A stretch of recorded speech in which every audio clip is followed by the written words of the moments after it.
पिछली वीडियो में हम लोगों ने डिस्कस करना शुरू किया था जो बिल्डिंग एंड इंटरनेट कल्चर के राइटर ने कुछ कंक्लूज़न निकाले थे। उन कंक्लूज़न को हम लोगों ने डिस्कस करना शुरू किया था, जिनमें से हम लोगों ने कुछ कंक्लूज़न डिस्कस कर दिए थे। आज हम लोग जो बाकी रह गए कंक्लूज़न है उनको डिस्कस करते हैं। Starting from the fifth point, instead of starting from high and vast technology make the pupil start from low so that they can easily develop the required skill gradually. Example of email over WWE, because email is the easiest to learn and use, and it even does not require literacy. तो इस point में writer ये कहता है कि बजाय इसके कि हम लोग किसी चीज़ को कॉम्प्लेक्स या हाई लेवल से स्टार्ट करने की बजाय, कि कई बार हम लोग सोचते नहीं भी हम लोग डायरेक्ट इसी चीज़ को स्टार्ट करेंगे, वो कह रहे हैं कि बेसिक्स को पहले क्लियर करना शुरू करें, धीरे धीरे करके फिर लेवल को ऊपर किया जाए। पहले लो लेवल की नॉलेज दी जाए, फिर उसके ऊपर के, यानी कि जो हम लोग हाई टेक्नोलॉजी के बारे में सीखना चाहते हैं वो एकदम से जो हमारे अंदर सीखने की इच्छा जागती है अब, वो जागना नहीं चाहिए। तो राइटर यही चाहता है कि हम लोग धीरे धीरे स्टेप बाय स्टेप जो इन चीज़ों को लर्न करें, ताकि हम लोग के अंदर जो तजुर्बा, जो रिक्वायर्ड स्किल है, क्योंकि जब हम लोग हर चीज़ को स्टेप बाय स्टेप सीखेंगे तो टाइम के साथ जो स्किल हमें मिलेंगे वो एक्सपीरियंस के साथ जुड़ जाएंगे, तजुर्बे में होंगे, और उन स्किल्स के अंदर परफेक्शन भी होगी। अदरवाइज़ जल्दी में सीखी गई चीज़ में परफेक्शन के चांसेस जो है वो कम हो जाते हैं। इसके लिए हम लोग अपनी खुद की एग्जांपल ले सकते हैं कि जैसे हम कोई भी लैंग्वेज जब हम लोगों ने पढ़ना स्टार्ट किया, क्या हम लोगों ने डायरेक्ट बड़े बड़े पैराग्राफ लर्न करने स्टार्ट कर दिए? नहीं, हम लोगों ने पहले उसका एक अल्फ़ाबेट सीखा। एक अल्फ़ाबेट को कितने दिन हम लोगों ने लर्न किया, लिख के देखा, बोल के देखा। उसके बाद दो अल्फ़ाबेट, तीन अल्फ़ाबेट, यानी कि स्टेप बाय स्टेप। फिर एक वर्ड हो गया, फिर दो वर्ड हो गए, फिर सेंटेंस हो गए, फिर पैराग्राफ हो गए, फिर लॉन्ग क्वेश्चंस हो गए, एसेज हो गए।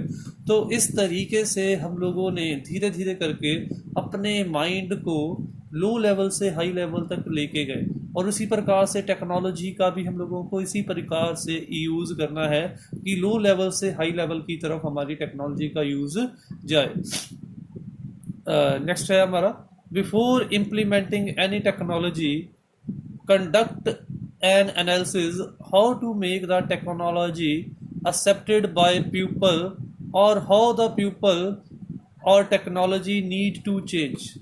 वो कह रहे हैं कि टेक्नोलॉजी इम्प्लीमेंट करने से पहले, बहुत ही इंपॉर्टेंट चीज़ है इस पॉइंट में, टेक्नोलॉजी इम्प्लीमेंट करने से पहले जहाँ पे हम लोग टेक्नोलॉजी लगाने वाले हैं, जहाँ पे हम लोग टेक्नोलॉजी इंस्टॉल करवाने वाले हैं, पहले वहाँ के वर्क कल्चर को जान ले, वहाँ के लोगों के थिंकिंग एटीट्यूड को देख ले, वहाँ के लोगों की सोचने समझने की शक्ति को एनालाइज करें। यानी कि पहले हम लोग वहाँ के माहौल को अच्छे तरीके से एनालाइज करें कि क्या अगर हम लोग टेक्नोलॉजी लगा देते हैं कि क्या लोगों के अंदर ये कैलिबर है कि उस टेक्नोलॉजी के साथ वो अपडेट हो जाएंगे, या फिर टेक्नोलॉजी लगाने से पहले हम लोगों को, अपने एम्प्लॉयज़ को प्रॉपर ट्रेनिंग देनी पड़ेगी उस चीज़ के लिए। यानी कि दो चीज़ें हैं, या तो हम लोग अपने एम्प्लॉयज़ को डायरेक्ट, हमारे एम्प्लॉयज़ में इतना तजुर्बा है कि हम लोग डायरेक्ट उस चीज़ को लगा लें और हमारे एम्प्लॉयज़ ऑटोमेटिकली उस चीज़ को सीख जाए।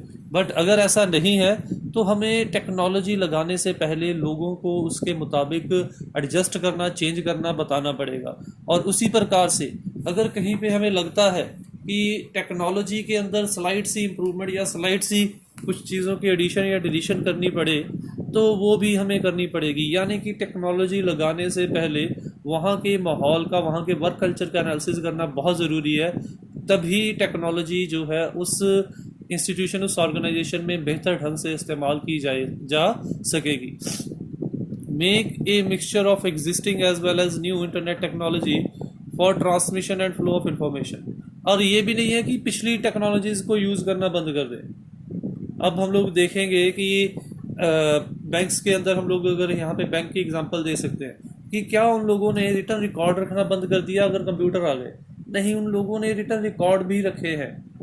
इन केस कंप्यूटर क्रैश हो जाए या कोई ऐसी चीज़ हो जो हमारे सर्वर को हार्म कर जाए, तो उनके पास जो है बैकअप मटेरियल भी प्रोवाइड होना चाहिए। इसीलिए वो कहता है कि नई और पुरानी टेक्नोलॉजी का अगर हम लोग मिश्रण इस्तेमाल करेंगे तो वो हमारी संस्था के लिए बेहतर होगा।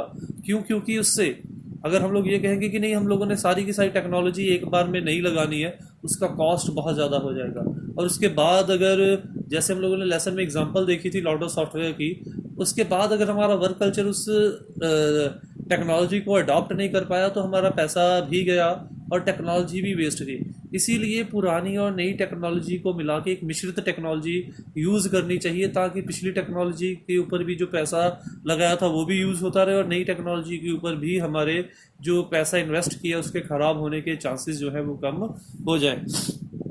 उसके बाद है technology has benefits when we have required infrastructure everywhere.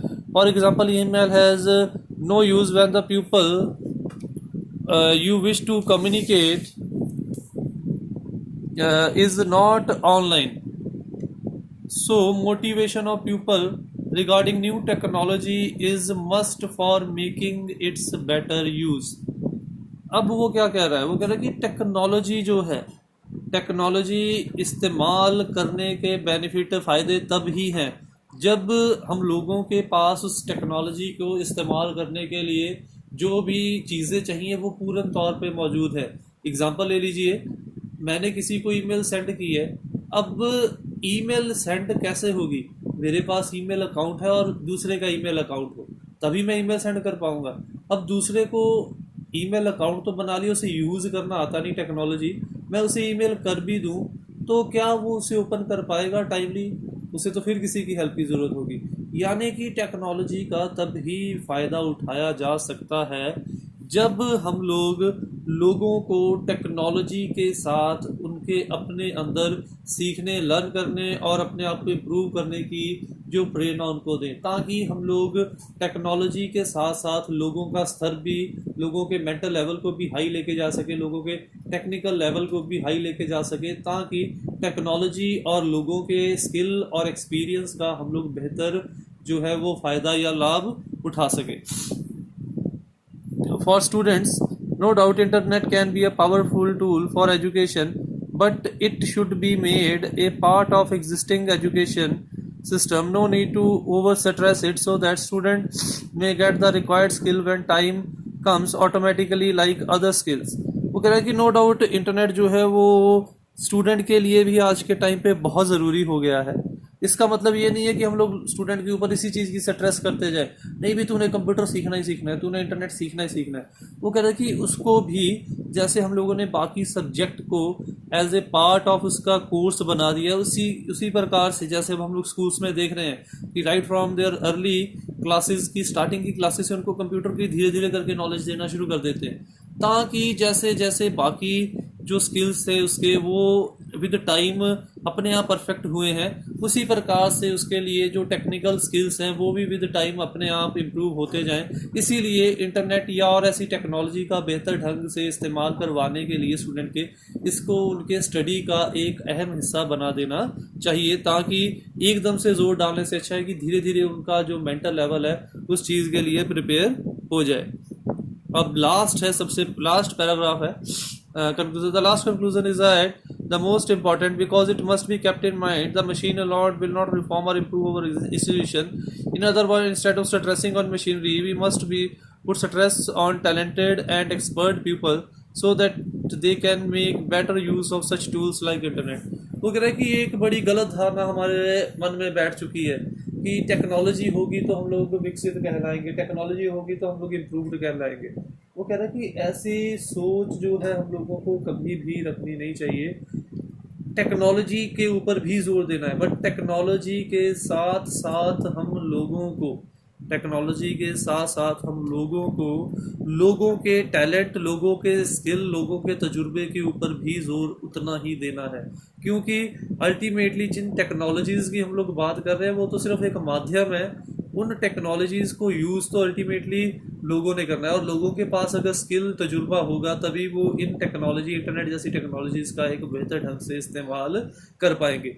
तो इन शॉर्ट हम लोग अगर कुछ लाइंस में इस लेसन को कंक्लूड करना चाहे तो इस लेसन का कंक्लूजन यही है, नो डाउट कि इंटरनेट जैसी टेक्नोलॉजी आज के टाइम पे हर संस्था की, हर इंडिविजुअल की ज़रूरत है, पर ये मान लेना कि इन टेक्नोलॉजीज़ को लगाने से हमारी संस्थाएं जो है वो मॉडिफाई या इम्प्रूव हो जाएगी, ये भी बहुत गलत धारणा है। इन टेक्नोलॉजीज़ के साथ साथ हम लोगों को, तजुर्बेकार लोगों को प्लस स्किलफुल लोगों को अपने साथ जोड़ना ज़रूर पड़ेगा, तभी हम लोग ऐसी टेक्नोलॉजियों का बेहतर ढंग से इस्तेमाल कर पाएंगे। Thank you, but do not forget to like, subscribe and comment on my channel. और बाकी अगर इस लेसन में आपको कोई भी चीज़ क्लियर नहीं है तो आप मेरे से पूछ के आप कमेंट सेक्शन में बता सकते हो कि क्या क्लैरिटी नहीं है। कोई चीज़ आपको लगता है, आपके हिसाब से कोई व्यू पॉइंट है, वो भी आप कमेंट सेक्शन में मेंशन कर सकते हो।